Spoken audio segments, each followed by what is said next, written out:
كلوا وتمتعوا قليلا إنكم مجرمون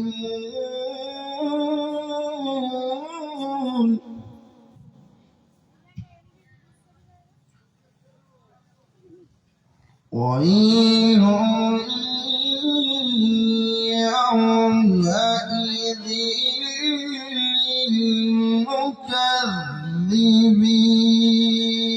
للمكذبين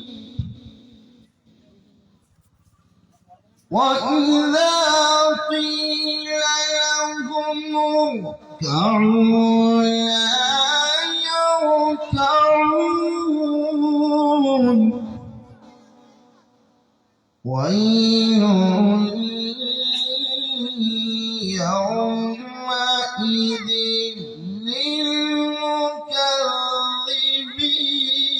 للمكذبين فبأي حديث بعده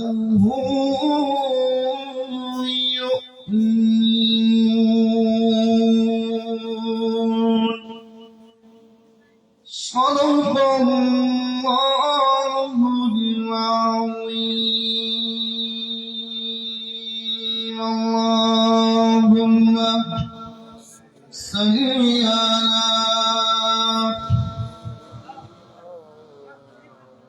وعلى آل سيدنا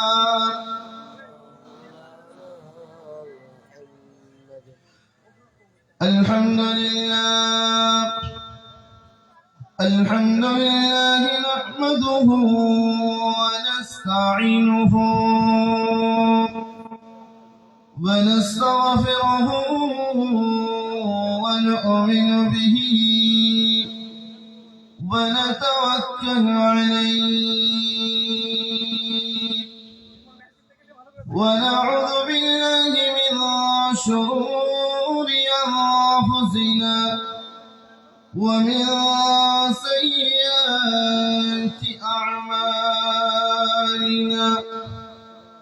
من يهده الله فلا مضل له ومن يضلله فلا هادي له ونشهد أن لا إله إلا الله وحده لا شريك له ونشهد أن سيدنا ونبينا ومرشدنا ومولانا محمدا عبده ورسوله الذي أرسله بالحق بشيرا ونذيرا وداعيا إلى الله بإذنه وسراجا منيرا قال الله سبحانه وتعالى في كلامه الحكيم وفي القرآن المجيد وفي شأنه حبيب إن الله وملائكته يصلون على النبي يا أيها الذين آمنوا صلوا عليه وسلموا تسليما درد اللهم صل على سيدنا مولانا محمد وعلى آل سيدنا مولانا محمد يا صاحب الجمال ويا سيد البشر من وجهك المنير لقد نور القمر لا يمكن الثناء كما كان حقه بعد خدعته قصة مختصر اللهم صل وعلى آل سيدنا مولانا محمد أخذ أجرت كرم كريم أخذ أجرت كرم كريم मेरी ज़बान पे ऐसी बात दे जो दिल पे असर करे वला بكماله كشف الدجى بجماله حسنت جميع خصاله صلوا عليه وآله وقال الله سبحانه وتعالى عز وجل في كلامه الحكيم وفي الفرقان المجيد سبحان الذي يسرى بعبده ليلا من المسجد الحرام إلى المسجد الأقصى الذي باركنا حوله لنريه من آياتنا وقال النبي صلى الله عليه وسلم كل أمتي يدخلون الجنة إلا أبا قال ومن هي أبا قال رسول الله صلى الله عليه وسلم من أطاعني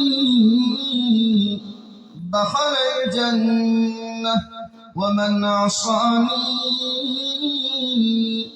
فقد باء وقال النبي صلى الله عليه وسلم كلمتان حبيبتان إلى الرحمن ثقيلتان في الميزان خفيفتان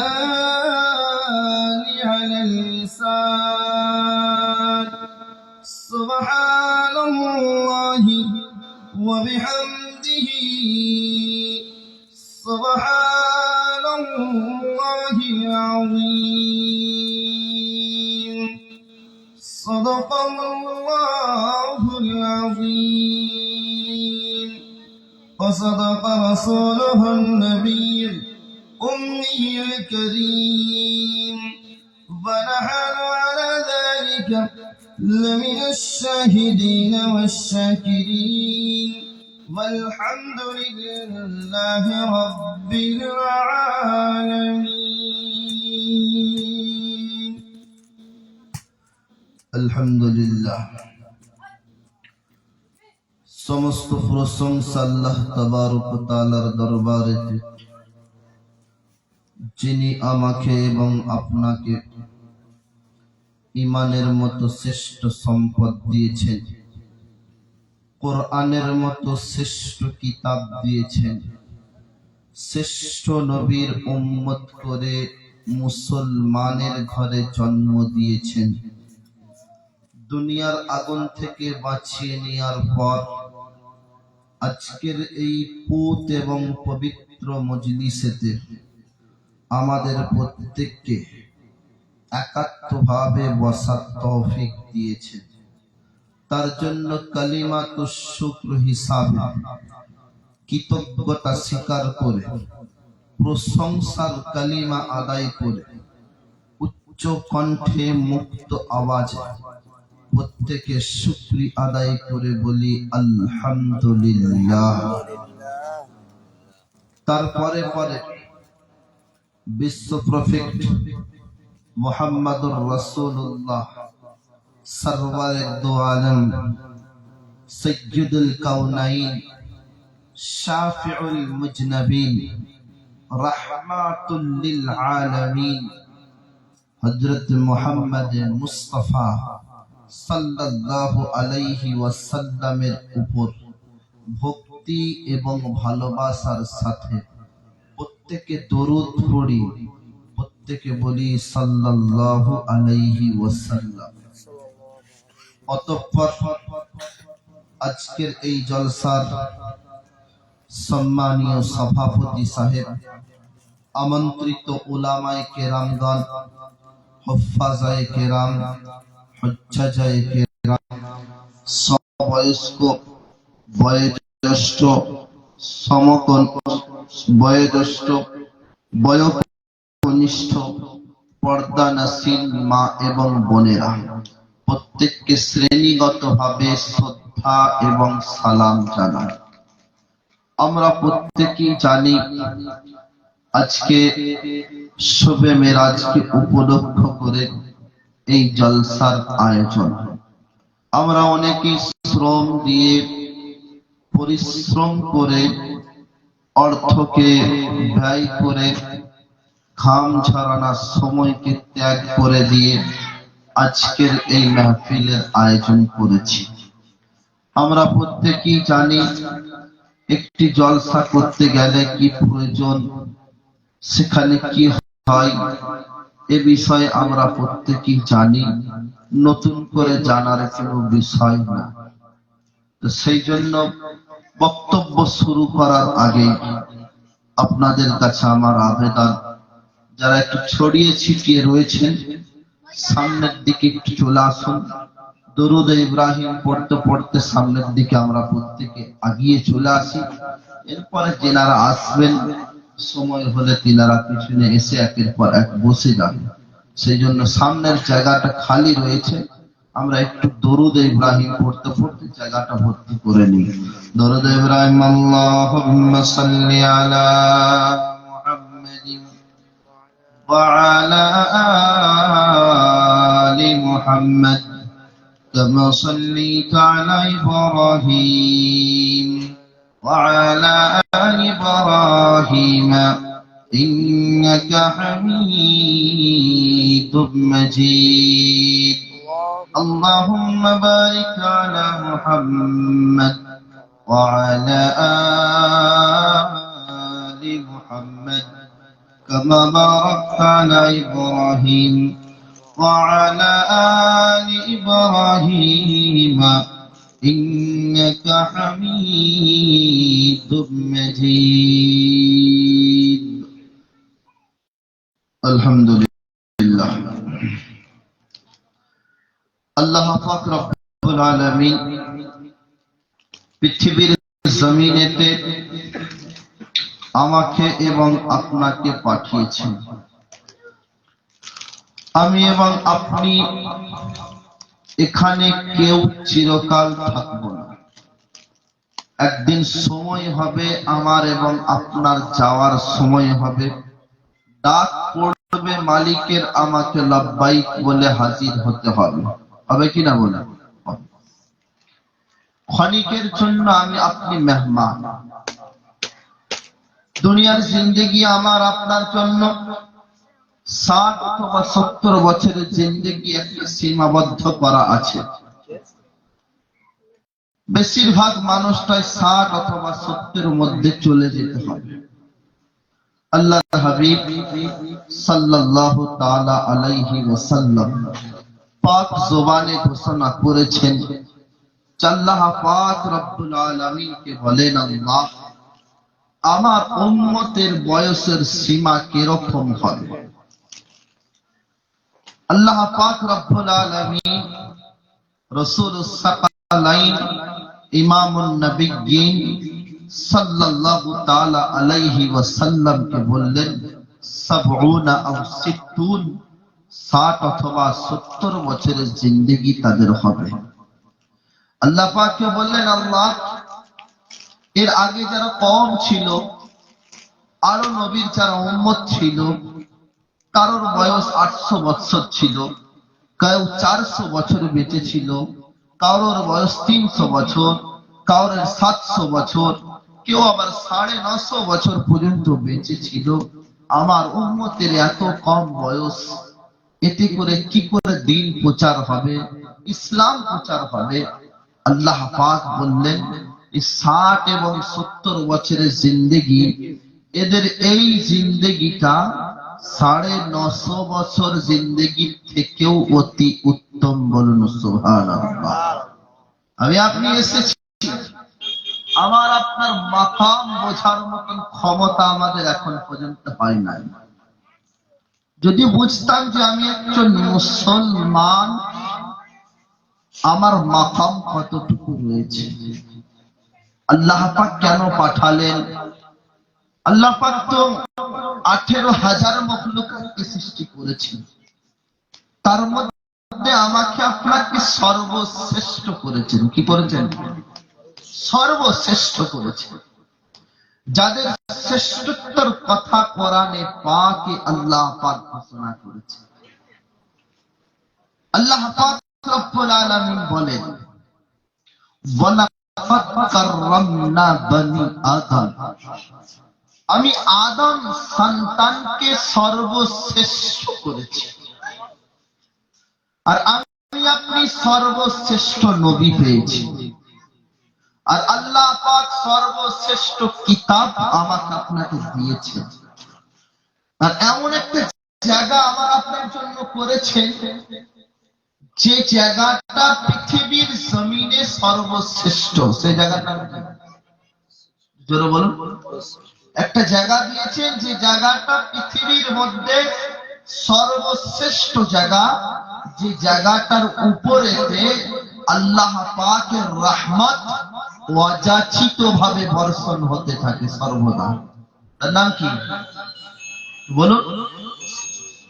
তার নাম হলো মসজিদ তথা বাইতুল্লাহ।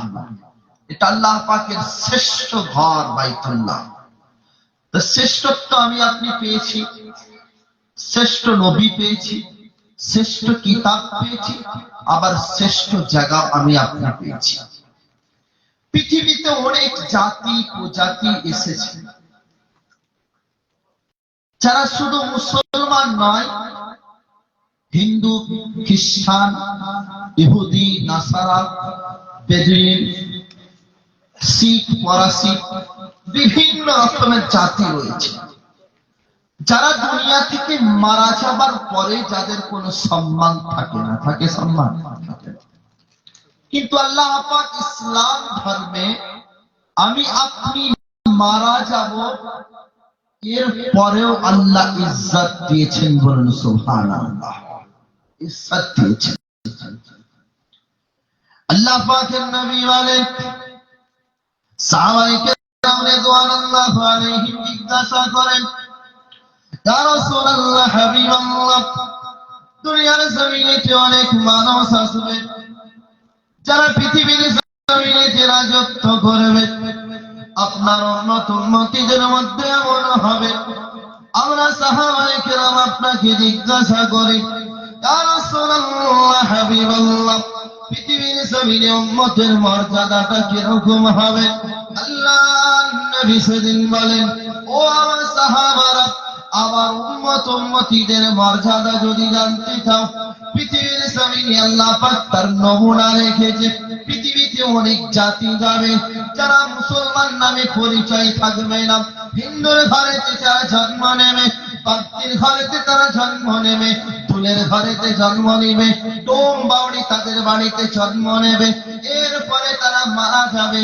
মরে যাওয়ার পরে দুনিয়ার জমিনে মানুষের চোখের সামনেতে আগুন দিয়ে তাদেরকে জ্বালিয়ে দেওয়া হবে। আমার উম্মতীরা যারা থাকবে তাদেরকে আগুনে পোড়ানো হবে না, শুধুমাত্র মুসলমান ঘরে জন্ম নেওয়ার সুবাদে তাদেরকে আমি আল্লাহ দুনিয়ার জমিনের আগুন থেকে আমি আল্লাহ হেফাজত করেছি। বলুন সুবহানাল্লাহ। ইয়া রাসূলুল্লাহ, আমি বললাম আপনার উম্মতীদের যদি মর্যাদা এরকম হয়ে থাকে, সাহাবাদের মর্যাদাটা কিরকম হবে? আল্লাহ নবী সাল্লাল্লাহু আলাইহি ওয়াসাল্লাম বলেন, ও আমার সাহাবারা, তোমাদের মর্যাদা শুনে নাও। আল্লাহর নবী পাক জবানে বললেন, আসহাবিকান নুজুম ফাবিআইহিম ইক্তাদাইতুম ওয়া ইহতাদাইতুম। আমার সাহাবারা হলো আকাশের নক্ষত্রের মতো। মানুষ নক্ষত্র দেখে যারা রাস্তা চিনে নিতে পারে, আমার সাহাবাদেরকে যারা অনুকরণ করবে, অনুধাবন করবে, যারা আমার সাহাবাদেরকে ইত্তেবা করবে, তারা জান্নাতের সোজা রাস্তাটা পেয়ে যাবে। বলুন সুবহানাল্লাহ। আল্লাহর নবী বললেন, এত মর্যাদা আমাকে আপনাকে দেয়া হয়েছে। পৃথিবীতে এসেছি আমি, আপনি, আমাকে আপনাকে চলে যেতে হবে, কিন্তু পৃথিবীর মায়া মহাব্বতে, দুনিয়ার এই চাক চনিকের মধ্যে, লোভ লালসার মধ্যে আমি আপনি দুনিয়ার মোহেতে পড়ে রয়েছি। কিন্তু এটা ফাইনাল। পৃথিবীতে কোনো মানুষ যদি জান্নাতকে বিশ্বাস যদি না করে, জাহান্নামকেও যদি বিশ্বাস না করে, ফেরেশতাদেরকে যদি ইয়াকিন না করে, নবীকে সিদ্দিকিন তাদেরকেও যদি বিশ্বাস না করে, আল্লাহ পাক রব্বুল আলামিন বলছেন, সব কিছু যদি অবিশ্বাস করে দেয়, মানুষ একটা জিনিসকে অবিশ্বাস করতে পারবে না, সেটা হলো মওত। সব অবিশ্বাস করবে, কিন্তু মওতকে কেউ কোনোদিন অস্বীকার করতে পারবে না। একদিন এসে দাঁড়িয়ে থাকবে মওত আপনার কাছে। আল্লাহ পাকের কাছে যাবার আগে আমাকে আপনাকে তৈরি হয়ে যেতে হবে। না হবে না? বলুন। আল্লাহ পাক রব্বুল আলামিন যে নবীকে পাঠালেন, উনি সর্বশ্রেষ্ঠ নবী। এমন একটা নবীকে আল্লাহ তাআলা দিয়েছেন, যে নবী পৃথিবীর জমিনেতে যদি একবার দাঁড়িয়ে যায়, এই জমিনটা তখন ফখর করতে থাকে যে আমার উপরেতে দো জাহানের বাদশাহ, সাইয়্যিদুল কাউনাইন, রাসূলুস সাকালাইন, ইমামুন নবিয়্যিন সাল্লাল্লাহু আলাইহি ওয়াসাল্লাম দাঁড়িয়েছে। শুধুমাত্র দাঁড়িয়ে যান। প্রচন্ড গ্রীষ্মের দাবদাহে যদি আমার আপনার হাবিব দাঁড়িয়ে যায়, আসমানের মেঘগুলো এসে আমার হাবিবকে তখন ছায়া করতে থাকে। বলুন সুবহানাল্লাহ। এত সম্মান রাসূলের দিয়েছেন। সেদিন আল্লাহকে বলেছিলেন, আল্লাহ, আমার নবী, আমার উম্মত যারা হবে তাদেরকেও সম্মান আমি রাসূল চেয়েছি, আপনি তাদের সম্মান দেবেন। কোরআন পাকে আল্লাহ তাআলা ঘোষণা করছেন, ওয়াজতাবাকুম, আমার উম্মতদেরকে বেছে বেছে আমি রেখেছি। আল্লাহ তাআলা ঘোষণা। আজকে আমি আপনি এসেছি দুনিয়াতে, দল পার্টি মাইনরিটি মেজরিটির অভাব নাই। আছে অভাব? অভাব। কিন্তু আমাকে আপনাকে ভাবতে হবে, সে যে কোনো মাযহাবেরই হোক না কেন, সে যে কোনো দলেরই হোক না কেন, সবার আগে আমার আপনার স্টেশন হবে একটাই, সেই ব্যক্তিটা যেন কলমা পড়নেওয়ালা যদি হয়ে থাকে, তার আপদে বিপদে সুখে শান্তিতে আমাকে আপনাকে দাঁড়াতে হবে, হবে না হবে না? জোরে বলুন একটু। কিন্তু আমার আপনার মধ্যে এমন একটা বিভেদ এখানে কাজ করছে, দিল দিমাগের মস্তিষ্কে সে একটা জায়গাতে আক্রমণ করছে। এটা তো অন্য দলের, এটা তো অন্য পার্টি, এখানে যাওয়া যাবে না। কিন্তু আপনি একবার ভাবুন, আল্লাহ পাক পাঠিয়েছেন মুসলমান করে, একটি মাত্র কলমা যার উপরে নির্ভর করে গোটা বিশ্বটা পর্যন্ত এখনো দাঁড়িয়ে রয়েছে। যেখানে যাবেন বিশ্বের কোনায় কোনায় পৌঁছে যাবেন, সুমের থেকে কুমেরু পর্যন্ত পৌঁছাবেন, অস্ট্রেলিয়া থেকে আফ্রিকা পর্যন্ত পৌঁছে যাবেন। যে জায়গাতেই আপনি যাবেন একটি মাত্র আওয়াজ তখন দেবে। সেখানে আপনার ভাষায় পরিচয় থাকবে না, সেখানে রঙের পরিচয় থাকবে না, একটাই পরিচয় থাকবে, আল্লাহু আকবারের ধ্বনিতে যখন থাকবে। সেখানে দল পার্টি মাইনরিটি মেজরিটি কেউ দেখবে না। যে আযান দিয়েছে ও ব্যক্তি মুসলমান, আমি তার সঙ্গে দাঁড়িয়ে যাব, বলুন সুবহানাল্লাহ। তো আমার আপনার মধ্যে বিভেদ এসে যাচ্ছে। সেই জন্য আমাকে আপনাকে চিন্তা করতে হবে, আজকে মুসলমানের মধ্যে একতা কেন হচ্ছে? কে আমাকে আপনাকে বিভেদ করে দিল? এই বিষয়ে ইনশাআল্লাহ শোনাবো। আয়াতে কারিমা শুনিয়েছি শবে মেরাজের রাত্রি, আয়াতে কারিমার কিছু তাফসীর করে শেষে একটু টাচ দিয়ে ইনশাআল্লাহ বিদায় নেব। আল্লাহ পাক রব্বুল আলামিন আমাকে আপনাকে সর্বশ্রেষ্ঠ করেছেন। কি করেছেন? সর্বশ্রেষ্ঠ করেছেন। পৃথিবীর জমিনে আল্লাহ তাবারক ওয়া তাআলা অনেক ইবাদত দিয়েছেন। দিয়েছেন না দেননি? দিয়েছেন। নামাজ দিয়েছেন, রোজা দিয়েছেন, সাদকা দিয়েছেন, যাকাত দিয়েছেন, হজ্জ বাইতুল্লাহ দিয়েছেন, কুরবানি দিয়েছেন, সব ইবাদত দিয়েছেন। কিন্তু একটি এমন ইবাদত, যে ইবাদতটা হলো সর্বশ্রেষ্ঠ ইবাদত, সেটা হলো নামাজ। আল্লাহ তাআলা সেটা জমিনের উপরে দেন। আমার নবীকে আসমানে ডেকে নিয়ে গিয়ে এই নামাজের তোহফা দিয়েছিলেন, বলুন সুবহানাল্লাহ। তো সেরকম নবীকে আল্লাহ তাআলা ইজ্জত দিয়ে কাছে ডেকেছিলেন। আমি আপনি নবীর ইজ্জত, নবীর ইহতিরাম, খাতমে নবুয়তকে, তাকে পরিপূর্ণভাবে সম্মান এবং ইজ্জতের সঙ্গে রক্ষা করার জন্য যদি আমার আপনার জান চলে যায় চলে যাবে, কিন্তু নবীর ইজ্জতের উপরে যেন আঁচড় না লাগে, কোন রকম আঁচ যেন না লাগে, এর পরিচয় আমাকে আপনাকে দিতে হবে, হবে না হবে না? আল্লাহ পাক রব্বুল আলামিন জানাচ্ছেন, হাবিব, পৃথিবীর জমিনে তোমাকে পাঠালাম, শ্রেষ্ঠ নবী করে পাঠিয়েছি। যে উম্মতদেরকে দেবো সেটাও তোমাকে শ্রেষ্ঠ দেবো, যে কিতাবটা তোমাকে দেয়া হবে সেটাও শ্রেষ্ঠ কিতাব থাকবে, যে মাযহাবটা তোমাকে দেয়া হবে সেটাও শ্রেষ্ঠ মাযহাব হবে। আল্লাহ পাক রব্বুল আলামিন শ্রেষ্ঠ কিতাব দিয়েছেন চারটি। কটা দিয়েছেন? চারটা। একটি হলো তাওরাত, দ্বিতীয় হলো জাবুর, তৃতীয় হলো ইনজিল, চতুর্থ হলো কোরআন পাক। হযরত মুসা আলাইহিস সালামকে তুর পাহাড়ের উপরে একভাবে কোরআন পাককে আল্লাহ তাআলা পাঠিয়ে দিলেন। কোরআনে বর্ণনা করলেন, আমি মুসাকে কিতাব দিয়েছি, একেবারে নাজিল করে দিয়েছি, তাওরাত কিতাব দিয়েছি, একটা দিয়ে দিয়েছি। দ্বিতীয় নম্বরে বললেন, আমি দাউদ আলাইহিস সালামকে জাবুর দিয়েছি। তৃতীয় নম্বরে বললেন, হযরত ঈসা আলাইহিস সালামকে আমি ইনজিল কিতাব দিয়েছি। একভাবে সব কিতাবগুলো দিয়ে দিয়েছি।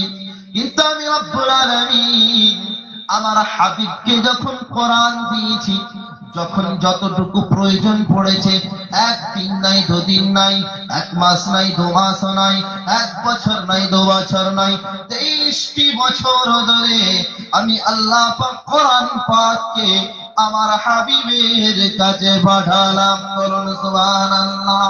রব্বি জুল জালাল মালিক আল্লাহ নবী যেদিন হজ্জাতুল বিদাতে শেষ হজ যেদিন করতে গেছেন, জিন্দেগিতে আর কোনো হজ উনি করবেন না, শেষ হজ লক্ষ লক্ষ সাহাবা রয়েছে। আল্লাহর নবী বয়ান করছেন, আসরের নামাজের সময় হয়েছে। জাবালে নূরের টিলার উপরে রাসূল আমার দাঁড়িয়ে রয়েছে, বয়ান দিচ্ছেন উম্মতের সম্মুখে। উম্মতের পরে এরকম হবে, আমি থাকবো না, চলে যাব। দুটো জিনিসকে ছেড়ে যাব, একটি হলো কোরআন আর অপরটি হলো আমি রাসূলের হাদিস। এই দুটো জিনিসকে ছেড়ে চলে যাব, এরপরে আমি চলে যাব, এই দুটো জিনিসই থাকবে। যদি উম্মত এই দুটো জিনিসের উপরে চলতে পারো, দুনিয়ার জিন্দেগিতে কামিয়াব হবে, আর আখিরাতের জিন্দেগিতে হাসতে হাসতে জান্নাতেতে চলে যাবে। বলুন সুবহানাল্লাহ। রব্বে সুল জালাল বললেন, সেদিন আমার নবী যখন বয়ান করেছে, সাহাবারা সেই বয়ানকে যখন শুনছেন, আল্লাহ তাআলা জিবরিল আমিনকে সেদিন পাঠালেন আর বলে দিলেন, ও জিবরিল আমিন, পৃথিবীর জমিনে আমি আল্লাহ পাকের কালামকে নিয়ে শেষবারের মতো যাবে, এরপরে কালাম নিয়ে দুনিয়ার জমিনেতে আর আপনার যাওয়া হবে না। সেদিন জিবরিল আমিন এসে বলেন, ইয়া রাসূলুল্লাহ, হাবিবাল্লাহ, আমি আপনার কাছে এসেছি, এটাই হয়তো দুনিয়াতে আয়াতে কারিমা নিয়ে আমি জিবরিল আমিনের শেষ আগমন হবে। আল্লাহ পাক জানালেন, ও আমার হাবিব, আমি জিবরিল আমিনকে পাঠালাম এবং কোরআনের শেষ আয়াত দিলাম, আর কোরআনটাকে মুকাম্মাল করে দিলাম, ইসলামটাকে মুকাম্মাল করে দিলাম।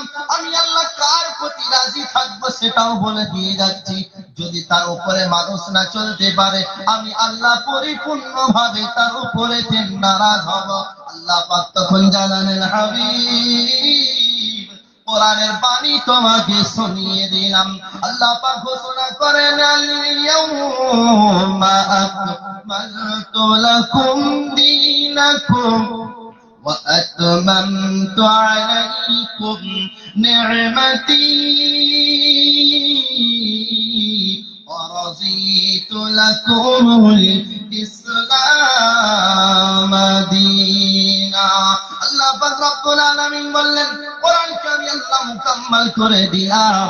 পৃথিবীর জমিনে কোরআন আজকে মুকাম্মাল হয়ে গেছে, এরপরে আর কোনো আয়াত অবতীর্ণ হবে না। 23টি বছর ধরে কোরআনকে মুকাম্মাল করে দিলেন, বললেন, এই নিয়ামতটাকে আমি আল্লাহ দিয়ে দিলাম এবং আমি আল্লাহ ইসলামের প্রতি রাজি থাকব। যারা ইসলামের উপরে পরিপূর্ণভাবে থাকবে, তারা প্রত্যেকেই জান্নাতে চলে যাবে। বলুন সুবহানাল্লাহ। সাহাবারা বললেন, ইয়া রাসূলুল্লাহ, হাবিবাল্লাহ, কোরআনের আয়াতে কারিমার মতলব বুঝতে পারি নাই, ও আল্লাহ আপনি একটু বলে দেন আয়াতে কারিমার মতলব কি হবে।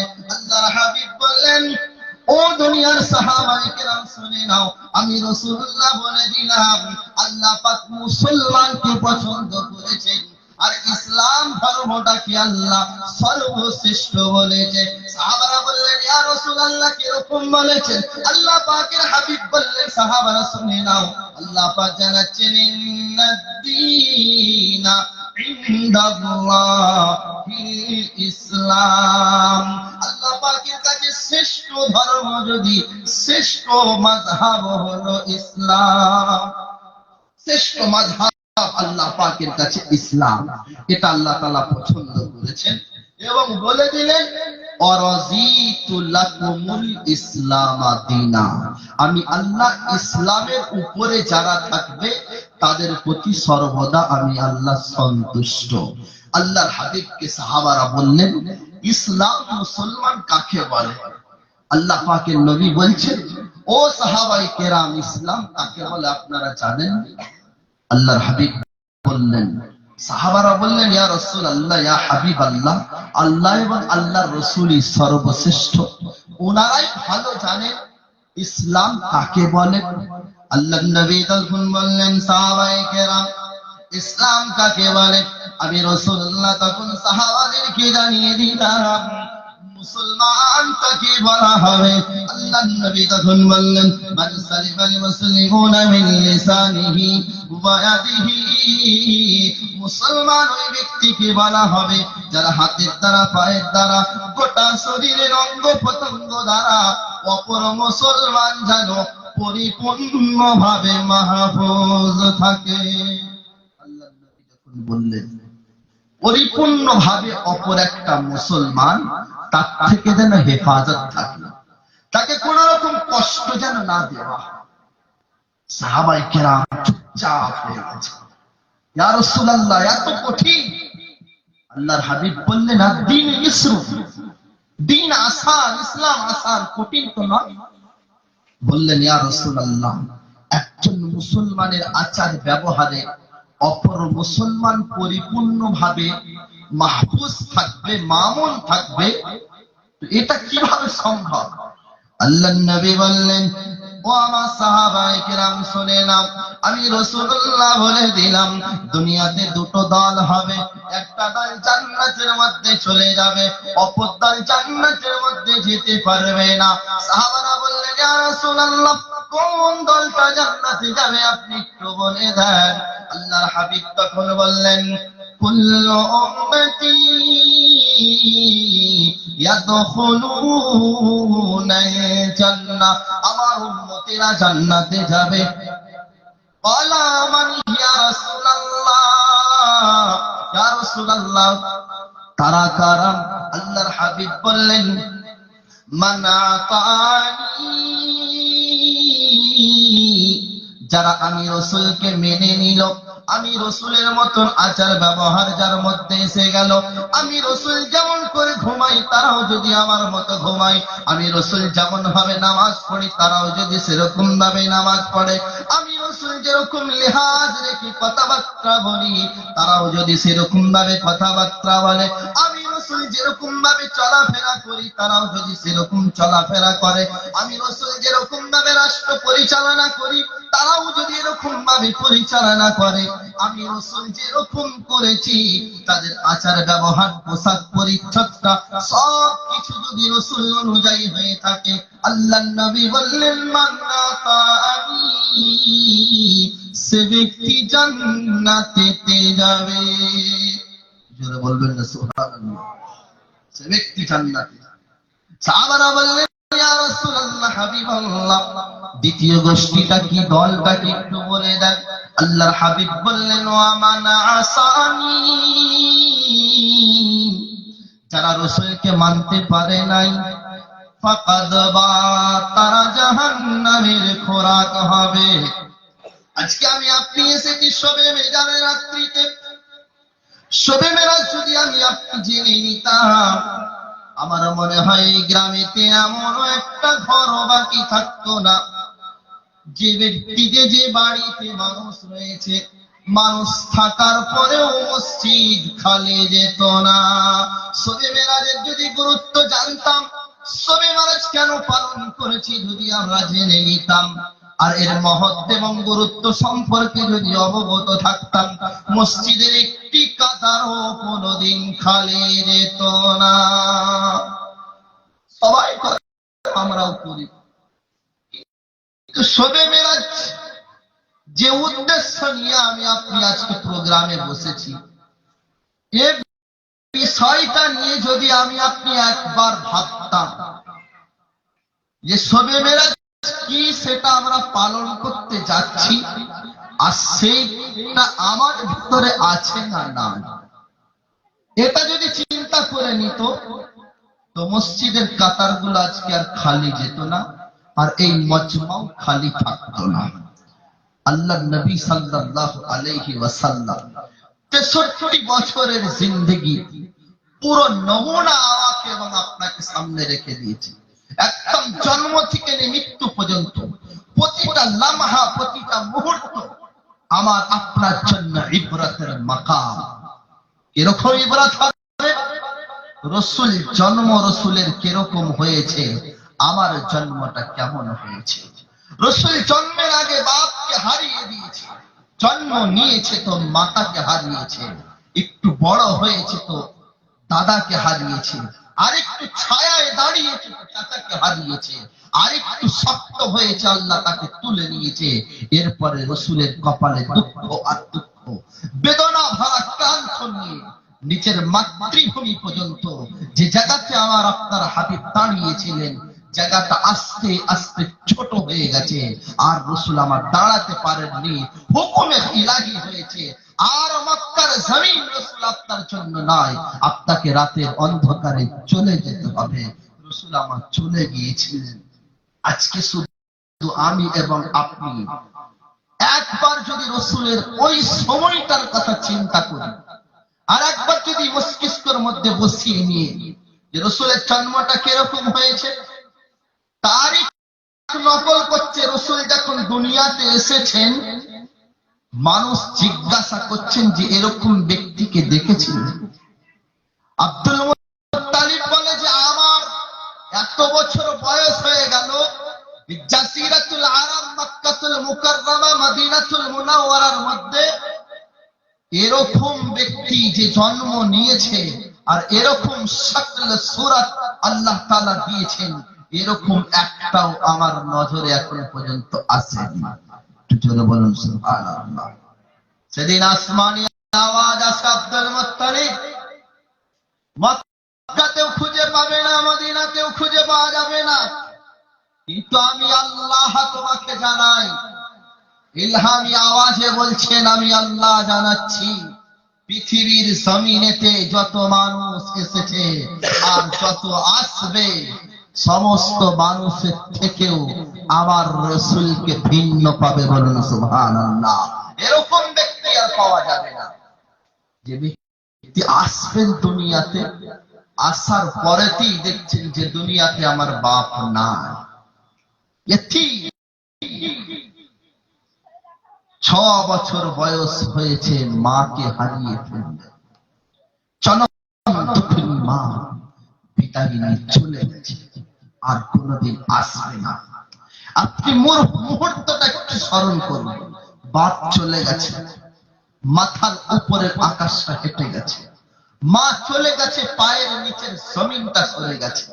দুনিয়াতে বাপ যদি মারা যায়, মা যদি থাকে, সেখানে আমি আপনি দাঁড়িয়ে যাব, কষ্ট হবে, দিলেতে ব্যথা হবে, অনুভূতি আসবে, বারবার স্মরণ করবে বাপ যদি আজকে থাকতো, বাপ যদি আজকে থাকতো। কিন্তু মা তখন হাজার ব্যথা বেদনা সব তুলে দিয়ে বলবে, বাছা আমি তোর মা, আমি তোর মা। বলে না, বলে না? কিন্তু আমার নবীর ক্ষেত্রে সম্পূর্ণ আলাদা। বাপকে আল্লাহ তাআলা আগে তুলে নিলেন, এরপরে মাকে তুলে নিলেন। রাসূল আমার একা আছে, রাসূল আমার একা। সেই সময় আমার আপনার রাসূলের পাশে দাদা আব্দুল মুত্তালিব দাঁড়িয়েছেন। উনিও চলে যাবার পরে একটু ছায়া দেওয়ার জন্য চাচা দাঁড়িয়েছেন। চাচা চলে যাবার পরে আমার আপনার রাসূলের কাছে ওই নারী, জাসিরাতুল আরবের সবথেকে ধনাঢ্য ব্যক্তির পরিবারের মহিলা আম্মা জান হযরতে খাদিজাতুল কুবরা রাদিয়াল্লাহু তাআলা আনহা, উনি দাঁড়ালেন রাসূলের পাশে। উনি চলে যাওয়ার পরে রাসূল একটু শক্ত হয়েছে। 40 বছর নবুয়ত প্রাপ্তির পরে আল্লাহ পাকের আয়াতে কারিমা অবতীর্ণ হওয়ার পরে একদিন রাসূল মক্কাতুল মুকাররমার জমিনেতে রয়েছে, কাবার চত্বরেতে রাসূল আমার উম্মে হানির ঘরের ভিতরে আশ্রয় নিয়েছে। রাত্রিতে নিদ্রা অবস্থাতে রয়েছে। আল্লাহর হাবিবের কাছে রাসূলুল্লাহ সাল্লাল্লাহু আলাইহি ওয়াসাল্লামকে আল্লাহ তাআলা বললেন, হাবিব, আপনার কাছে জান্নাতি আমি যানবাহন পাঠিয়ে দিয়েছি, আর উম্মে হানির কাছে আপনার অবস্থান হবে না, আপনাকে এখনই যেতে হবে। একটি মাত্র রাত্রি আমি নির্দিষ্ট করে নিয়েছি, হাবিব আমার, ওই রাত্রিতে আপনাকে আমি সব কিছু দর্শন করাবো। বলুন সুবহানাল্লাহ। আজকে শবে মেরাজের মজলিস করার জন্য বসেছি। আল্লাহর হাবিব শবে মেরাজের রাত্রিতে কি ঘটনা ঘটেছিল একটু শুনেন। ঘটনা আমি আপনাকে বলতে যাব না, ঘটনা বলতে গেলে সময় পার হয়ে যাবে। আয়াতে কারিমা আল্লাহ তাআলা কি বলেছে এটা শুধু একটু লক্ষ্য করবেন আর জানবেন আল্লাহ তাআলা কি বলতে চেয়েছেন। আমার আপনার আমল ওই আয়াতের উপর উপরে আছে কিনা। যদি আয়াতের উপরে আমল আমার আপনার থাকে, নিঃসন্দেহে আপনি কামিয়াব হবেন।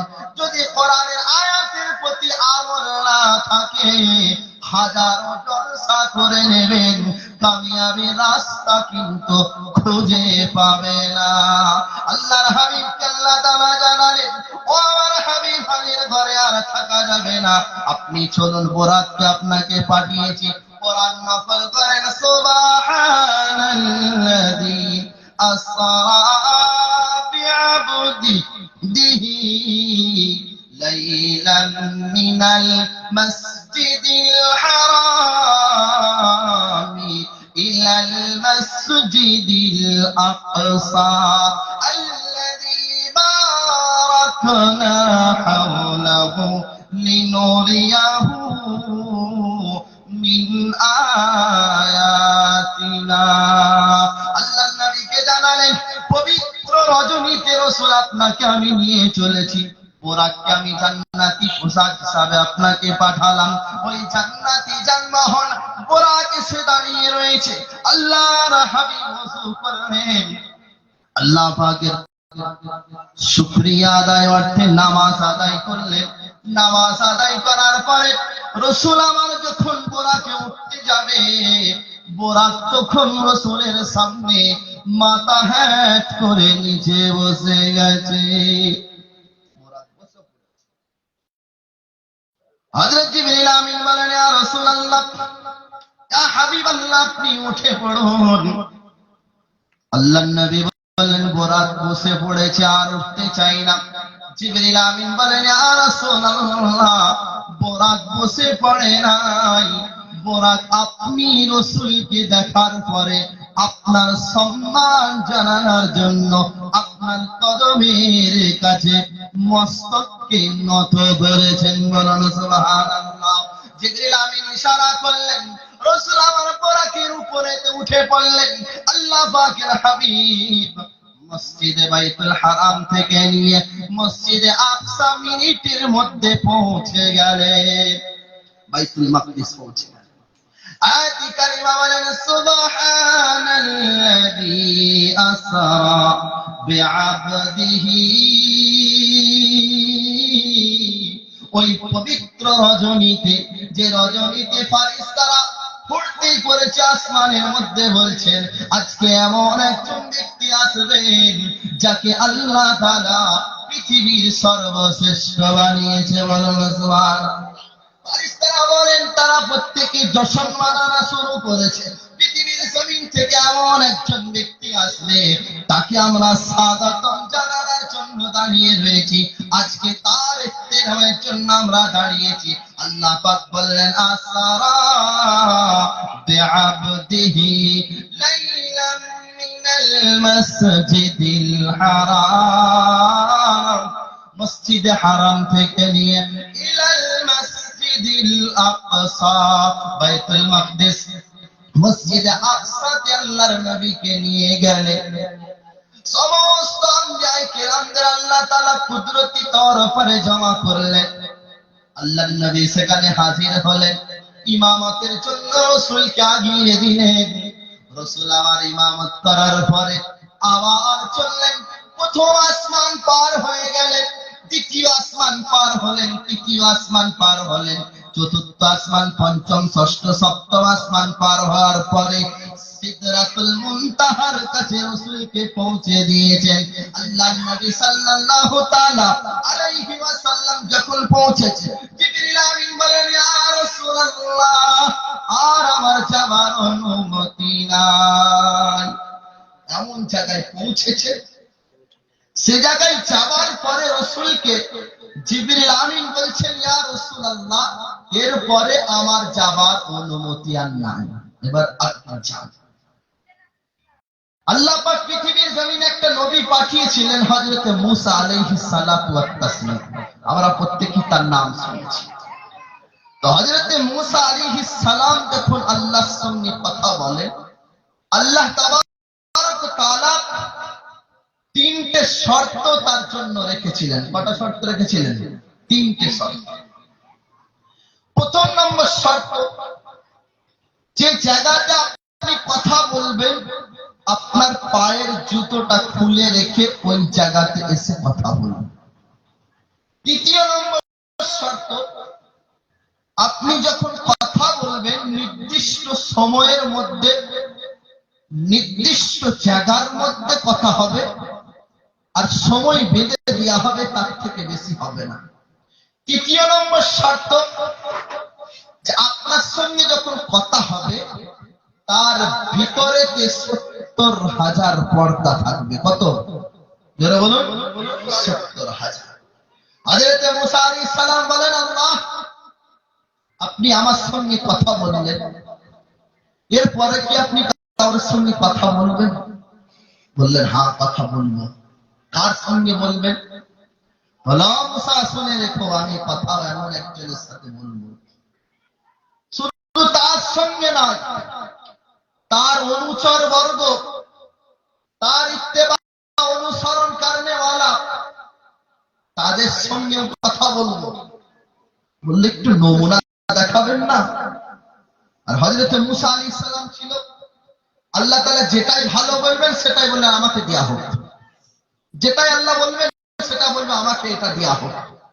হযরত মুসা আলাইহিস সালাম যখন আল্লাহকে বললেন, আল্লাহ আপনি কথা বলবেন কাদের সঙ্গে একটু বলেন। বললাম মুসা শুনে রেখো, তোমার সঙ্গে আমি কথা বলেছি একটি পাহাড়ের উপরেতে, আমি নির্দিষ্ট জায়গার মধ্যে নির্দিষ্ট সময়ের মধ্যে পায়ের চটি খুলে রেখে তোমার সঙ্গে কথা বলেছি। বিছখানেতে ৭০,০০০ পর্দা রেখেছি। এমন একজন ব্যক্তি থাকবে আমার সঙ্গে সামনাসামনি বসে কথা হবে, কোন রকমের পর্দা থাকবে না। বলুন সুবহানাল্লাহ। আল্লাহর নবী সাল্লাল্লাহু আলাইহি ওয়াসাল্লামকে জিবরিল আমিন যখন বললেন, ইয়া রাসূলুল্লাহ যাবার কোনো রাস্তা আমার নাই, অনুমতি আমার নাই, এখানে আমার শেষ বর্ডার, এরপরে আপনি যাবেন। আমার আপনার হাবিবে গতে শুরু করলেন। আল্লাহ পাক ঘোষণা করলেন, ফাকানা কাবা কাওসাইনি আও আদনা। আল্লাহ পাক বলেন আমার হাবিবের সঙ্গে ওই মিরাজের রাত্রিতে এতটুকু কাছে কথা বলেছি। দুনিয়ার জমিনে মানুষ যখন তীর ধনুক নিয়ে কাজ শুরু করে, যখন ধনুকটাকে পিছনের দিকে টেনে নেয়, ধনুকের দুটো মুখ যখন কাছাকাছি এসে যায়, আল্লাহ পাক তার চিত্রটা অঙ্কন করে বলেছেন। কোরআনে তার সংক্ষেপে বর্ণনা করে বলেন, পাকা আনা কাবা কাওসাইনি আও আদনা। আল্লাহর নবীকে আল্লাহ তাআলা বললেন, এতটা কাছে আমি আল্লাহ আমার রাসূলের সঙ্গে কথা বলেছি, সেদিন আমার রাসূলের সামনে কোন রকমের পর্দা ছিল না। বলুন সুবহানাল্লাহ। আল্লাহ তাআলা বলেন, ও মুসা শুধু ওই নবীর সঙ্গে পর্দা থাকবে না তা নাই, ওর যারা অনুচর বর্গ হবে তারাও যখন কথা বলবে, তারা যখন আমি আল্লাহর সঙ্গে কথা বলবে, আমি আল্লাহ পাক তাদের কথা বলা শেষ হবে না, আমি আল্লাহ জবাব দিতে দেরি হবে না। বলুন সুবহানাল্লাহ। আল্লাহর নবী তখন সামনে বসে গেলেন, আল্লাহর সঙ্গে তখন কথাবার্তা হচ্ছে। আল্লাহ পাক রব্বুল আলামিন বলেন, এই রজনীতে আপনাকে আমি নিয়ে এসেছি, আমার মনের মতো আপনাকে আমি সাজিয়েছি। আর রাসূলুল্লাহ হাবিবকে আল্লাহ তাআলা বলেন, হাবিব এই রজনীতে আমি বোরাক আপনার কাছে বানিয়েছি।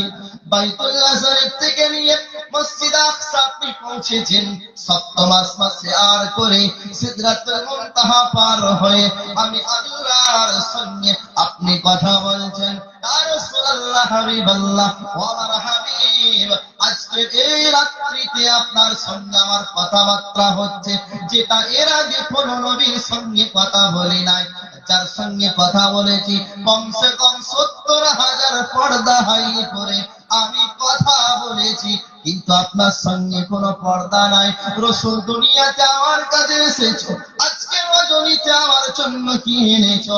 আল্লাহর হাবিব তখন বলেন, ওগো আল্লাহ পাক রব্বুল আলামিন, দুনিয়াতে এসেছি তো বাপকে আপনি আগে নিয়ে নিয়েছেন, এরপর মাকেও নিয়ে নিলেন, একটু বড় হয়েছি দাদাকে নিলেন, একটু ছায়াতে গেলাম চাকাকেও আপনি সরিয়ে নিলেন, একটু মজবুতি হয়ে পাটা আমি দাঁড় করালাম, আমার প্রাণের বিবি খাদিজাকে আপনি তুলে নিলেন, এরপরে নিজের মাতৃভূমি সেটা থেকে আমাকে বার করে রাতের অন্ধকারে আমাকে মদিনায় পৌঁছাতে হয়েছে। পরেও যদি আপনি বলেন এই রজনীতে আমার কাছে কি এনেছে, এত কষ্ট দেওয়ার পরে আপনি বলছেন কি এনেছেন?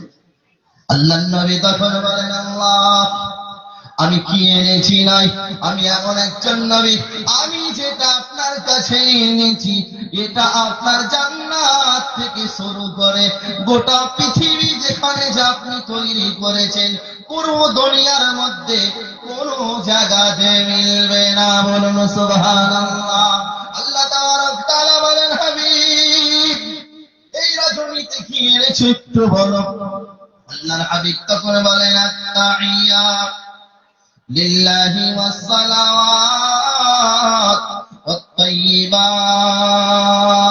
ও রব্বুল আলামিন, আমি আপনার কাছে আমার সারা জিন্দেগির ইবাদত এনেছি, জবানে যেটা আমি বলেছি সেটাও এনেছি, আমার গোটা শরীরের মধ্যে যা ইবাদত করেছি সেটাও এনেছি, যা আমার ইয়াতের ইবাদত আছে সেটাও আপনার সম্মানে হাজির করে দিয়েছি। আল্লাহ পাক তখন খুশি হয়ে বলেন, আসসালামু আলাইকা আইয়ুহান নবী ওয়া রাহমাতুল্লাহি ওয়া বারাকাতুহু। ও নবী, আপনার প্রতি রহমত হবে, বরকত হবে, আপনার প্রতি সব রকমের রহমত নাযিল হবে। আল্লাহ পাকের হাবিব বলেন, আল্লাহ গভীর রজনীতে আপনি আমাকে নিয়ে এসেছেন, আমি আপনার কাছে আমার কওলে ইবাদত, প্রেমে ইবাদত, মানে ইবাদত, সব ইবাদত জড়ো করে দিয়েছি। আপনি আমাকে সম্মান দিয়ে বললেন, আসসালামু আলাইকা আইয়ুহান নবী ওয়া রাহমাতুল্লাহি ওয়া বারাকাতুহু। আপনি আমাকে সম্মান দিয়েছেন, কিন্তু আমি ওরকম নবী না নিজে সম্মান নিয়ে চলে যাব, এটা আমি পারবো না। আপনি আমার উম্মতের জন্য কি দিবেন বলুন। কথা হচ্ছে রাসূলের সঙ্গে ডাইরেক্ট কথা হচ্ছে আল্লাহ পাকের। আল্লাহ তাআলা বলছে আপনাকে সম্মান দিচ্ছি, ইজ্জত দিলাম, ইকরাম দিলাম, রহমত দিয়েছি, বরকত দিয়েছি, সব আপনার জন্য করলাম রাসূল। আল্লাহর নবী বলছে আমার জন্য করলে হবে না, আমার উম্মতকেও এর ভিতরে শামিল করতে হবে। আল্লাহ পাক তখন বলেন, হাবিব আমি আল্লাহ ঘোষণা করলাম, আসসালামু আলাইনা ওয়া আলা ইবাদিল্লাহিস সালিহিন। হাবিবকে বললেন, হাবিব আপনার যারা নেক বান্দা বান্দি, আমার যারা নেক বান্দা বান্দি হবে, আপনার যারা উম্মতি হবে, তাদের মধ্যে যারা নেক হবে, যারা আমি রাসূলকে ইত্তেবা করবে, যারা আপনি রাসূলের উপরে চলবে, যারা আপনার সাহাবায়ে কেরামের উপরে চলবে, তাদের জন্য আমি সালাম পাঠালাম, রহমত দিলাম, বরকত দিলাম। আল্লাহ নবী বলেন, ইয়া রাসূলুল্লাহ, হাবিবাল্লাহ শুধু এরকম করে বললে হবে না, এর সঙ্গে একটা সাক্ষী আপনাকে রাখতে হবে। সাক্ষী একটা দেন, মজবুত যেন হয়ে যায়। আল্লাহ পাক বললেন, হাবিব যে জায়গায় কথা হচ্ছে, আমি মুসাকে যখন কথা বলতে বলেছি তখন মুসাকে বলেছিলাম চপ্পলকে খুলে রেখে তোর পাহাড়ের উপরে কথা বলতে হবে।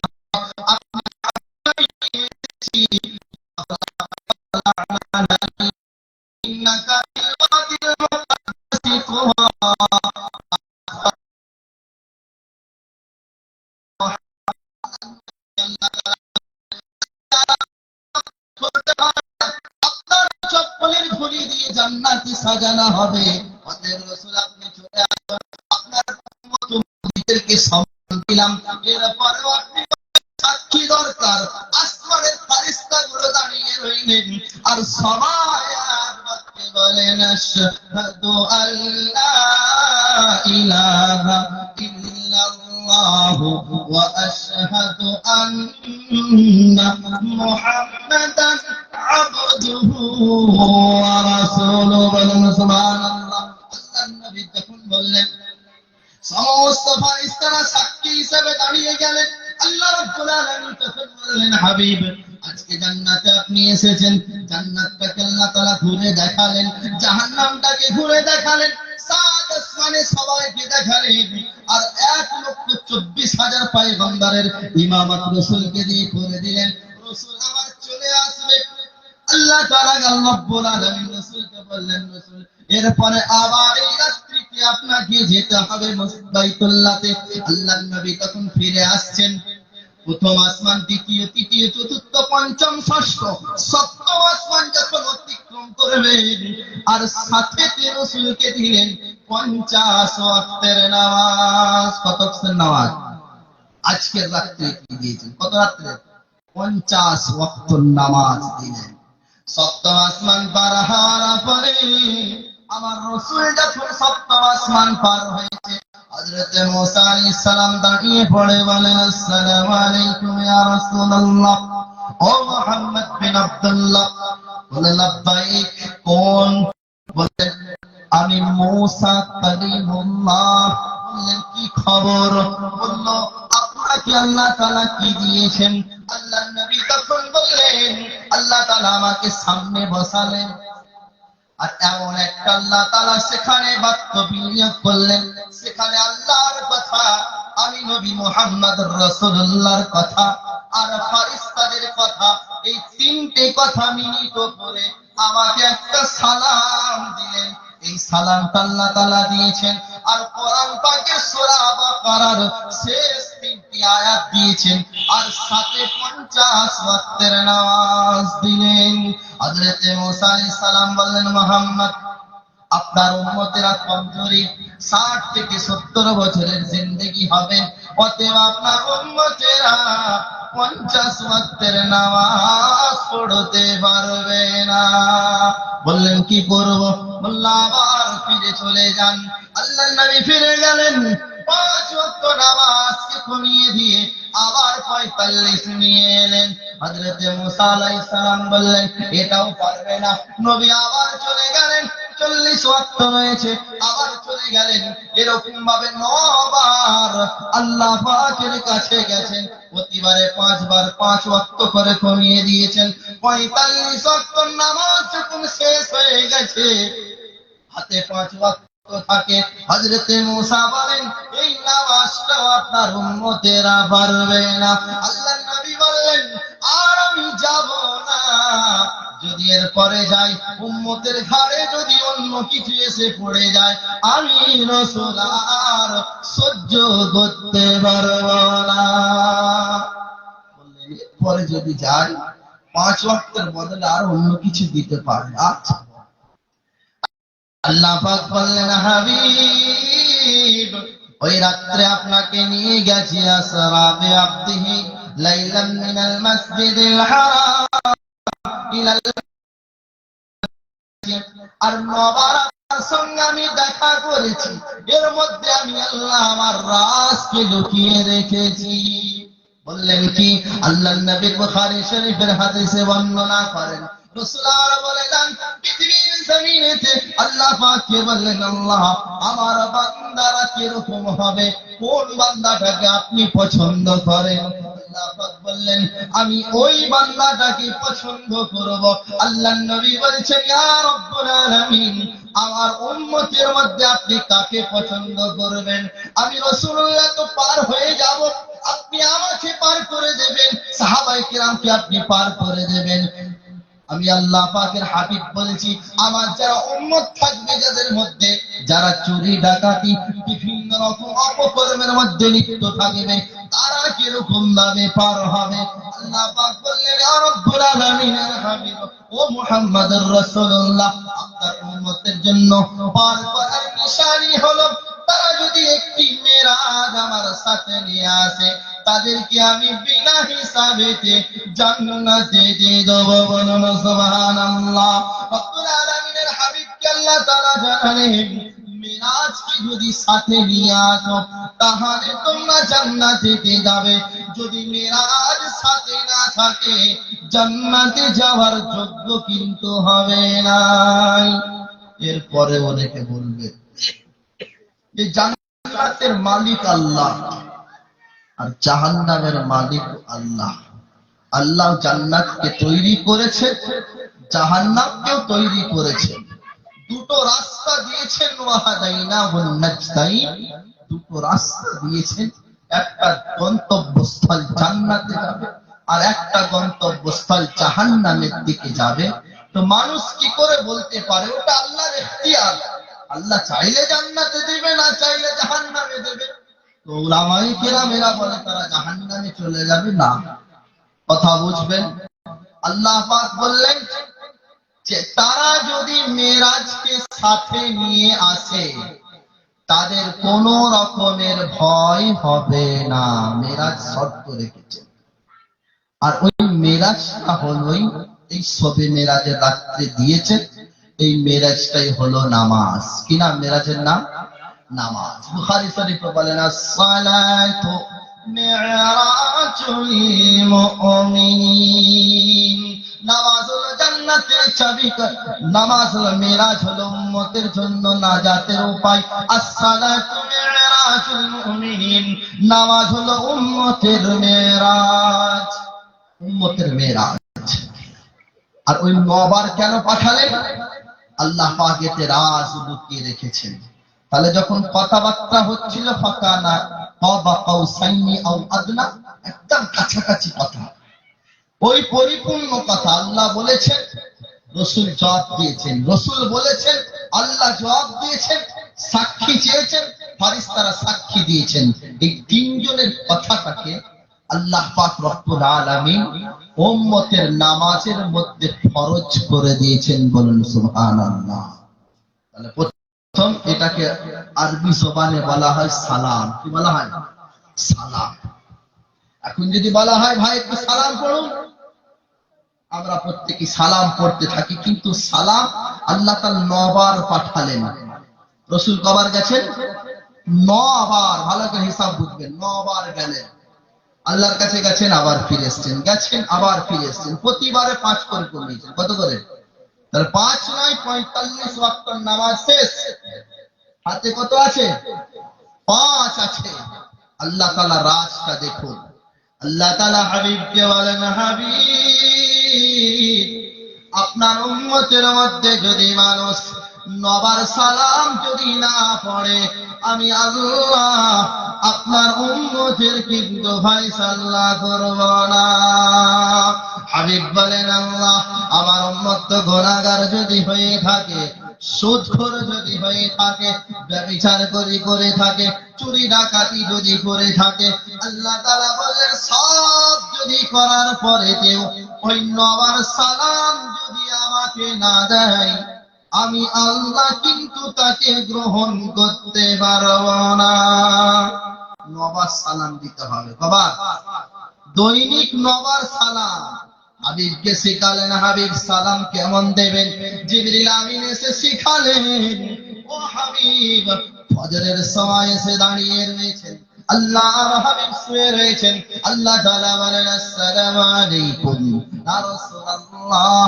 আল্লাহ পাক জানাচ্ছেন, ইয়া আইয়ুহাল মুযাম্মিল কুমিল লাইলা ইল্লা কালিলা নিসফাহু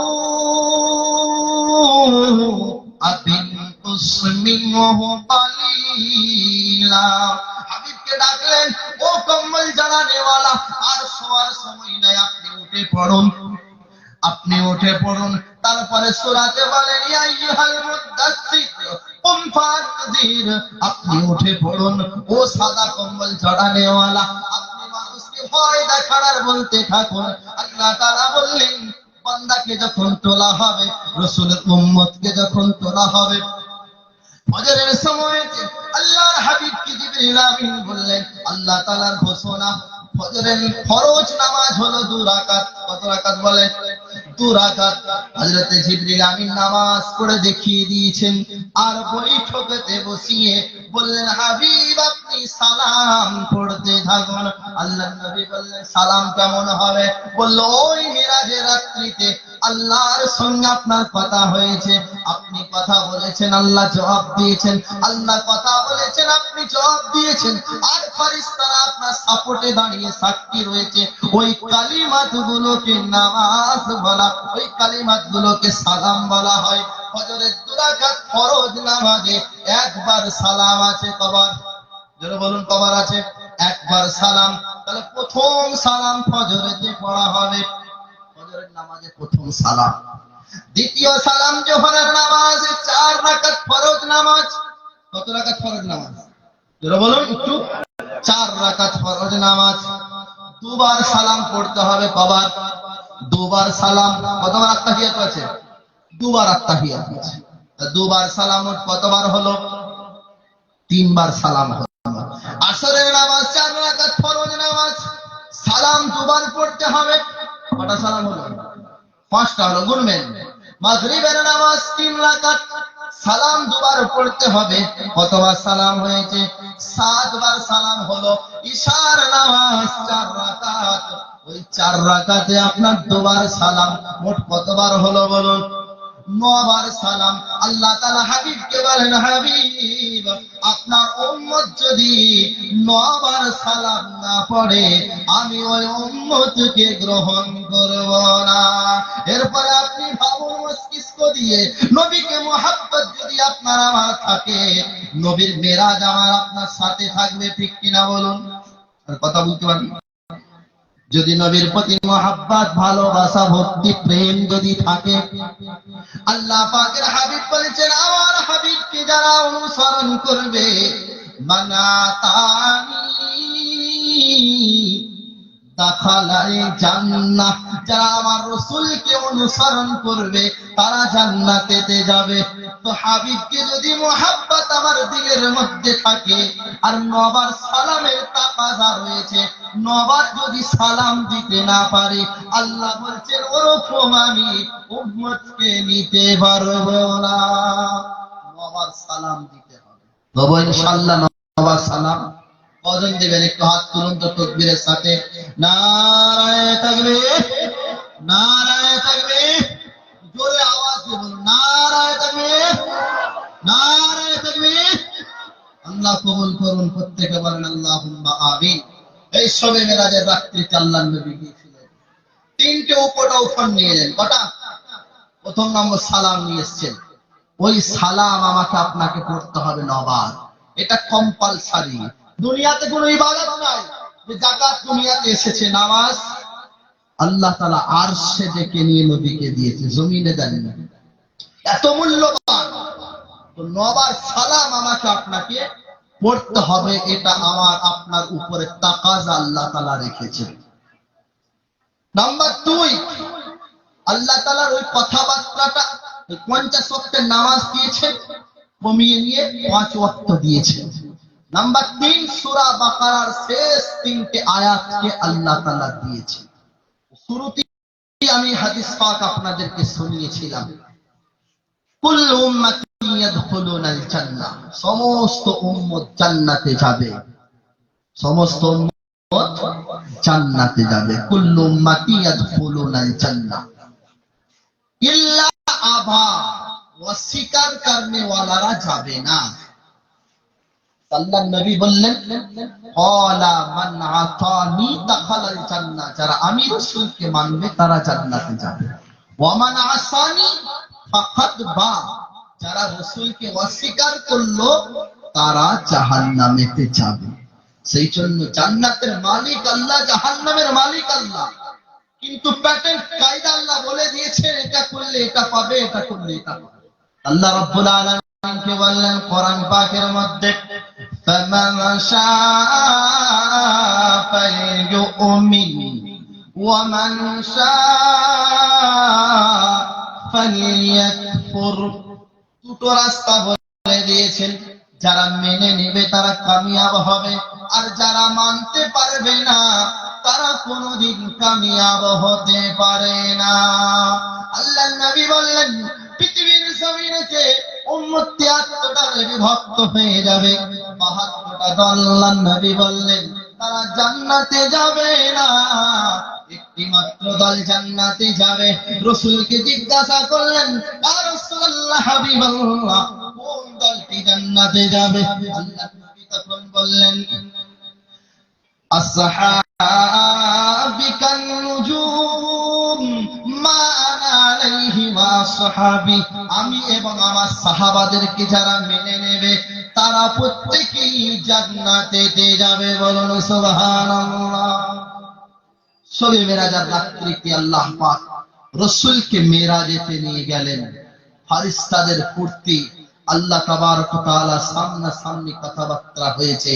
আজকে আমি আপনি দুনিয়ার জমিনেতে এসেছি, অনেকের জন্য মেহমান। আমাকেও চলে যেতে হবে, আপনাকেও চলে যেতে হবে। ডাক যখনই আসবে তখনই লব্বাইক বলে সাড়া দিয়ে চলে যেতে হবে।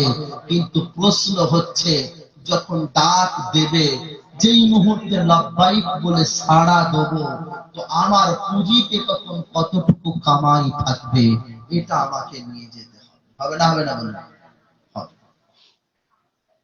এসেছি শয়তানের ধোঁকায় পড়ে, নফসানি খাইসাতের মধ্যে বসেছি।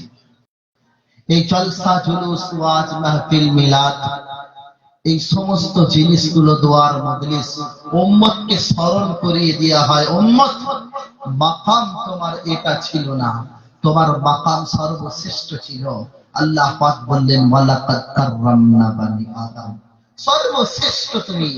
আল্লাহ পাক সর্বশ্রেষ্ঠ করেছেন, কিন্তু আমার আপনার আমলটা দেখে কিন্তু সর্বশ্রেষ্ঠ মনে হবে না? হবে? একটু চিন্তা করে বলুন, ছোট করছি না আপনাদের।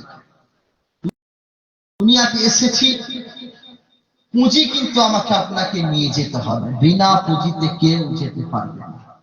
আম্মা জান খাদিজাতুল কুবরা রাদিয়াল্লাহু তাআলা আনহা যেদিন দুনিয়ার জমিন থেকে বিদায় নিয়ে চলে গেলেন, মা জননী যেদিন চলে যাবে, আল্লাহর নবীকে বললেন, ইয়া রাসূলুল্লাহ, হাবিবাল্লাহ, দুনিয়ার জমিন থেকে বিদায় নিয়ে চলে যাব, আর কোনদিন আমি আসব না। পৃথিবীর জমিনেতে আমি খাদিজাতুল কুবরা ধনাঢ্য ব্যক্তি ছিলাম, জাজিরাতুল আরবের মধ্যে একজন ধনাঢ্য পরিবারের মহিলা ছিলাম, একজন তিজারতি মহিলা আমি ছিলাম। আমার বিবাহ হয়েছিল, এরপরে আপনি রাসূলকে আমি নিজে পছন্দ করে বিবাহের পয়গাম পাঠিয়েছিলাম, আমার সঙ্গে আপনার বিবাহ বন্ধন হয়েছে। যত স্থাবর সম্পত্তি ছিল আমি রাসূলুল্লাহ আপনার কদমে ঝুলিয়ে, আমি খাদিজা আপনার কদমে দিয়ে দিয়েছি, ইসলামের জন্য দিয়ে দিয়েছি। ইসলামের কলমা আমি পড়ে নিয়েছি। আপনি পাহাড়ের, হেরা পাহাড়ের গুহাতে ছিলেন, সেখানে আমি আপনাকে খাবার পৌঁছাতে গিয়েছি। পা পিছলে পড়ে গেছি, পাথর বেয়ে বেয়ে নিচেতে পড়ে গেছি, রক্তের বন্যা বয়ে গেছে, এরপরেও খাবার আপনার কাছে পৌঁছেছি। ক্ষণিকের জন্য আপনার থেকে পিছপা আমি হয় না। আজকে চলে যাব, আর কোনদিন আমি আসব না। ইয়া রাসূলুল্লাহ, তিনটে জিনিস আপনার থেকে আমি চেয়ে নেব, আপনি আমাকে কি দেবেন? আল্লাহর নবী বললেন, ও খাদিজা, পৃথিবীর জমিনেতে যখন বাপ ছিল না, মা যেদিন চলে যায়, চাচা যেদিন চলে যায়, দাদা যেদিন চলে যায়, সেদিন আমি রাসূলুল্লাহ মুহাম্মদ বিন আব্দুল্লাহ, আমি আপনার কাছে, ও খাদিজা, তোমার কাছে আমি আশ্রয় নিয়েছিলাম। তুমি আমাকে সবার উপর স্থানে আগিয়ে দিয়েছ, যত সম্পত্তি আছে ইসলামের জন্য সব বিলীন করে দিয়েছিলে, এবং আমার যত সন্তান আছে সব কিছু সন্তান তোমার ঔরস জাতের সন্তান, আজকে সব কিছু দিয়েছ। আমার থেকে তিনটে জিনিস যেহেতু তুমি চেয়ে নিয়েছ, অবশ্যই অবশ্যই আমি রাসূলুল্লাহ তিনটে জিনিস দিয়ে দেব। বলুন সুবহানাল্লাহ। খাদিজাতুল কুবরাকে বলেন, ইয়া রাসূলুল্লাহ, হাবিবাল্লাহ, প্রথম নম্বর জিনিস হলো, আমি খাদিজা দুনিয়া থেকে বিদায় নিয়ে চলে যাব, যাওয়ার পরে যে যখনই আমার জানটা চলে যাবে, তো আমি খাদিজা বলতে চাই, যে জায়গাতে আমাকে দাফন করা হবে ওই জায়গাটা কিরকম হবে? আপনি রাসূলুল্লাহ একবার কবরের ভিতরে নামবেন, নামার পরে আপনার মোবারক শরীর খানা দিয়ে, মোবারক হাত খানা দিয়ে কবরটা ভালোভাবে আপনি আমার আরামের যোগ্য বিছানা বানায় দেবেন। বলল ইয়া রাসূলুল্লাহ, হাবিবাল্লাহ। দ্বিতীয় নম্বর জিনিস বললাম, যখন আমি চলে যাব দুনিয়ার জমিন থেকে, আপনি আমাকে কাফন দেবেন, কিন্তু আমি খাদিজাতুল কুবরা, আমি কাফন আপনার ওই জুব্বাটাকে রেখেছি যেদিনের আঘাতে আপনি ছিলেন। আয়াতে কোরআন নাযিল আপনার উপরেতে হয়েছে, জিবরিল আমিন আপনার কাছে এসেছে, আয়াত নাযিল হয়েছে, আপনি আল্লাহর কাছে কেঁদেছেন, চোখ দিয়ে ঝরঝর করে পানি পড়েছে, আপনি অশ্রু মোবারক খানা দাঁড়িয়ে বেয়ে জুব্বাটা ভিজে গেছে, ওই জুব্বাটা সেলাই করেছি, আবার ছিঁড়ে গেছে, আবার সেলাই করেছি, আবার ছিঁড়ে গেছে, খেজুরের পাতা দিয়ে সেলাই করে রেখেছি। আর রাসূলুল্লাহ ওই জুব্বা মোবারক খানা দিয়ে আমি খাদিজার কাফন মোবারকটা দেবেন। আর রাসূলুল্লাহ, হাবিবাল্লাহ। দ্বিতীয় নম্বর জিনিস আপনার থেকে চাইব, যখন আমার কাফন হয়ে যাবে, সকল সাথী যখন চলে যাবে, কেউ আর থাকবে না, আপনি তখন আমার কবরের পাশে দাঁড়িয়ে থাকবে, আমি খাদিজার কবরের সওয়ালের জবাবটুকু আপনি একটু শুনে যাবেন। আল্লাহর নবী যখন বললেন, ও খাদিজা চিন্তা করো না, তিনটি পয়গাম তোমাকে দিয়েছো, আমি রাসূলুল্লাহ তিনটি পয়গাম তোমার পরিপূর্ণভাবে আদায় করে দেব। বলুন সুবহানাল্লাহ। হযরত খাদিজাতুল কুবরা আল্লাহ পাকের ডাকে সাড়া দিয়ে চলে গেলেন, দুনিয়া থেকে রুখসাত হয়ে গেলেন, আর কোনদিন আসবে না। বাড়ির মধ্যে কান্না এসে গেছে। হযরত ফাতিমাতুজ জোহরা রাদিয়াল্লাহু তাআলা আনহা কাঁদছেন। আল্লাহর নবী সকলকে ইশারা করলেন, মানুষের অনুসিয়াত আছে, মহব্বত আছে, ভালোবাসা আছে, ভক্তি আছে, প্রেম আছে, সব কিছু থাকবে, চোখ দিয়ে শুধু অশ্রু ঝরবে, মুখ দিয়ে কোনো আওয়াজ বার হবে না। কাঁদবে, চোখ দিয়ে পানি ঝরবে, মুখ দিয়ে আওয়াজ হবে না। আল্লাহর নবী ইশারা, গোটা বাড়ির মাধ্যমের ভিতরে কাঁদছেন। আল্লাহর নবী সাল্লাল্লাহু তাআলা আলাইহি ওয়াসাল্লাম কবর মোবারক খানা খোলা হয়ে গেছে, কাফনের অবস্থা করা হয়েছে। রাসূল সাকালাইন ইমামুন নবীন সরওয়ারে কায়নাত সাল্লাল্লাহু আলাইহি ওয়াসাল্লাম একটা বাড়ির মধ্যে রয়েছে, পরের বাড়িতে খাদিজার বাড়ি, ওই দুটো বাড়িতে রাসূলুল্লাহ একটা কামরাতে রয়েছে, পাশের কামরাতে হযরতে খাদিজাতুল কুবরা রাদিয়াল্লাহু তাআলা আনহার গোসল দেয়া হবে। আম্মাজান ফাতিমাতুজ জোহরা রাদিয়াল্লাহু তাআলা আনহা তখন গোসল দেওয়ার জন্য উপস্থিত হয়েছে। গোসল যখন শেষ হয়ে গেছে, হযরতে ফাতিমাতুজ জোহরা রাদিয়াল্লাহু তাআলা আনহা আল্লাহর হাবিবের কাছে এসে বলেন, আব্বাজান, আপনি আমার আম্মা জানের কাফন মোবারক খানাটা দিয়ে দেন। আল্লাহ পাক রব্বুল আলামিনের হাবিব কাফন মোবারক খানা বাড়ি থেকে দিলেন, ওই ছেঁড়া জুব্বাটা ফাতিমার হাতে তুলে দিলেন।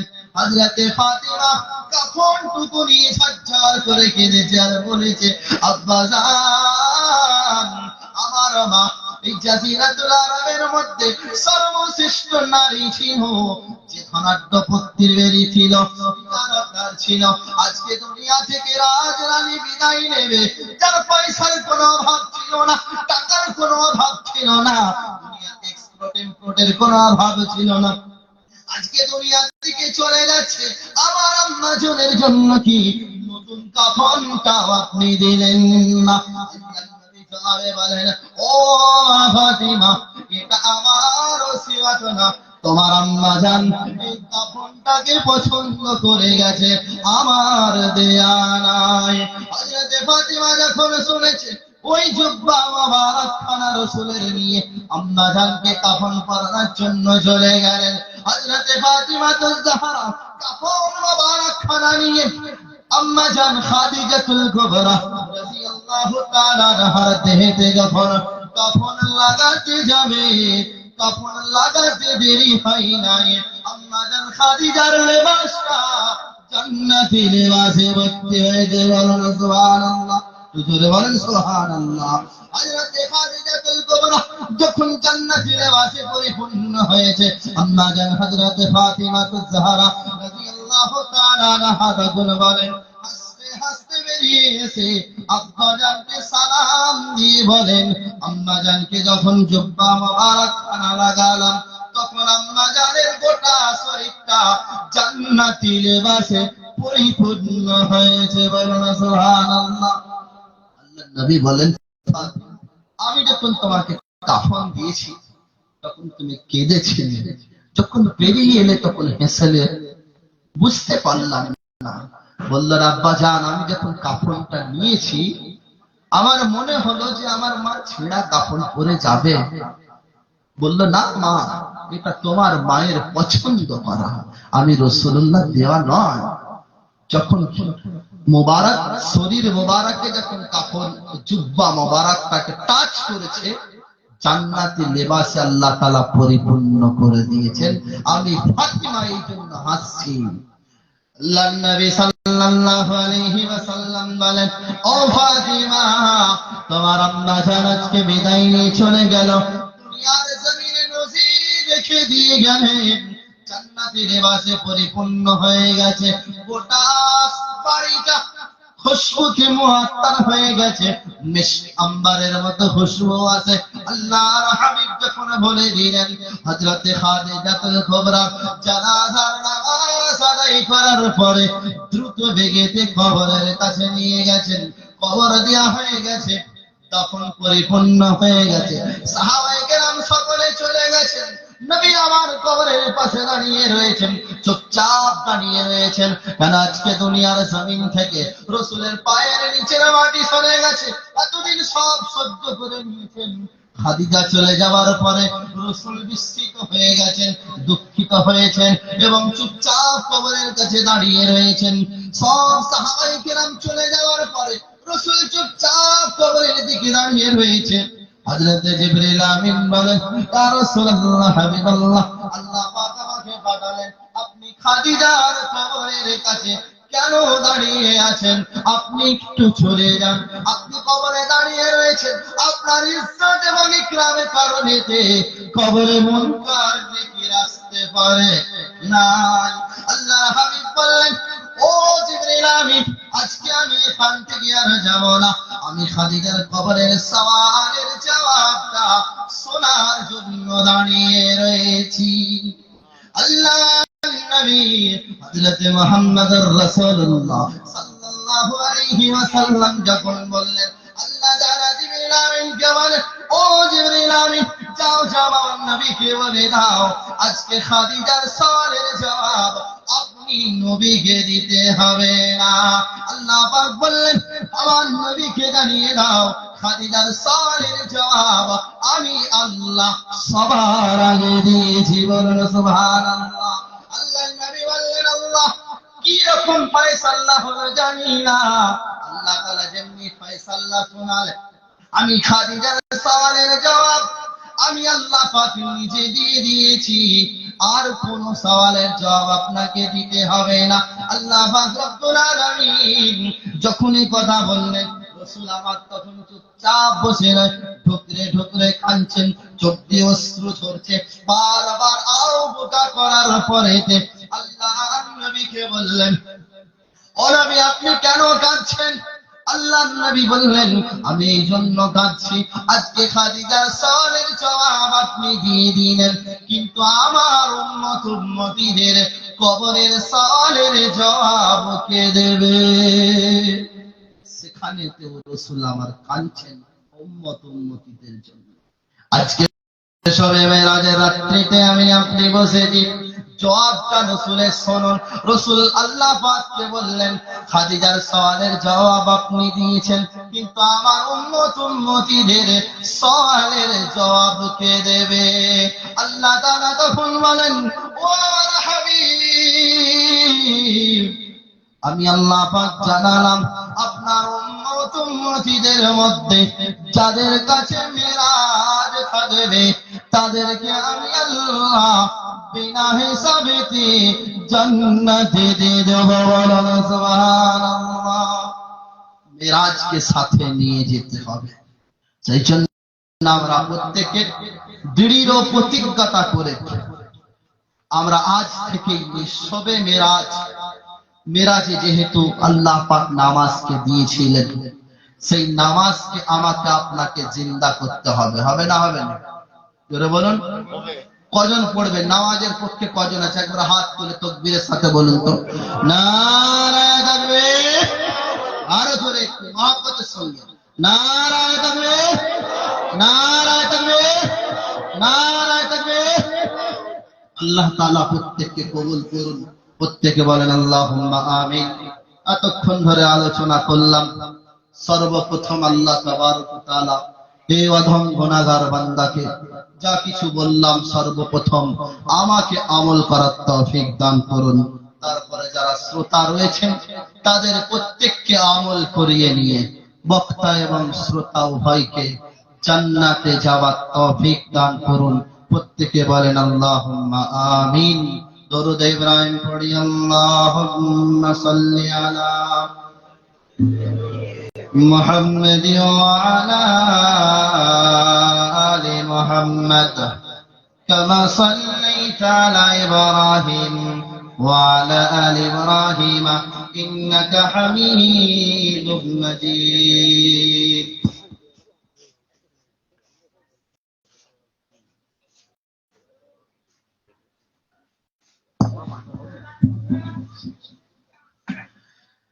সেই জন্য শেষে একটা পয়েন্ট রেখে দিয়েছিলাম, 1 মিনিট বলি শেষ করছি। আমি সেখানে বলতে গিয়ে রেখে দিয়েছিলাম এই দরুদ আমি যখন শুরু করলাম বক্তৃতার শুরুতে আল্লাহুম্মা সাল্লি আলা, তখন সকলে একসাথে সুর দিয়ে সবাই পড়েছেন না পড়েননি? পড়েছেন, আমিও পড়েছি। কিন্তু যখন আমি বললাম দরুদে ইব্রাহিমটা পড়ুন, এ থেকে বোঝা যায় যারা নামাজি আছে তারাই শুধুমাত্র সেটা পড়েছে, বাকিরা কিন্তু আর কেউ পড়তে পারে। আমি কাউকে ছোট করছি, আমি ব্যাপারটা বোঝানোর জন্য বলছি। পয়েন্টটা রেখে দিলাম, সময় থাকলে আলোচনা করতাম। আল্লাহ পাক রব্বুল আলামিন শ্রেষ্ঠ ইবাদত নামাজ দিয়েছেন। কি দিয়েছেন? নামাজ। সেখানে আল্লাহ, রসুল এবং ফারিস্তাদের কথাটাকে নামাজের মধ্যে দিয়েছেন না? দিয়েছেন। এবং নামাজের ভিতরে দরুদে ইব্রাহিমকে আল্লাহ তাআলা ঢুকিয়ে দিয়েছেন। নামাজের ভিতরে যে দরুদটার মহত্ব এবং বড়ত্ব রয়েছে তার বাইরে আর কোন দরুদের মহত্ব বড়ত্ব থাকতে পারে? এরপরে হাদিস পাকের মধ্যে বুখারী শরীফের সবথেকে ছোট্ট দরুদ সাল্লাল্লাহু আলাইহি ওয়াসাল্লাম এসেছে। এর মানে এই নয় যে দরুদ ইব্রাহিমটাই দরুদ, বাকিগুলো দরুদ। দরুদ ইব্রাহিমটা যত বেশি পড়বেন এর ফজিলত, এর মাকাম অন্যান্য দরুদের থেকে আরো বেশি। এর কারণ নামাজের মধ্যে সংশ্লিষ্ট আছে বলে। সেই জন্য আগামীতে আমরা প্রত্যেকেই যাদের দরুদ মুখস্থ নাই মুখস্থ করে নেব ইনশাআল্লাহ। সেই জন্য আমার পরে ভাইজান এসেছেন, আপনাদের সম্মুখে গুরুত্বপূর্ণ বায়ান করবেন। উনি সর্বশেষ দোয়া করবেন। আমি অধম গুনাহগার 2 মিনিট আপনাদের জন্য হাত তুলব। আমরা প্রত্যেকেই 2 মিনিট দোয়া করার পরে হযরত বক্তব্য পেশ করবেন। আমরা প্রত্যেকে মনোযোগ সহকারে শুনব। 2 মিনিট দোয়া করি আল্লাহ পাকের দরবারে। আল্লাহুম্মা আমিন। ربنا ظلمنا أنفسنا وإن لم تغفر لنا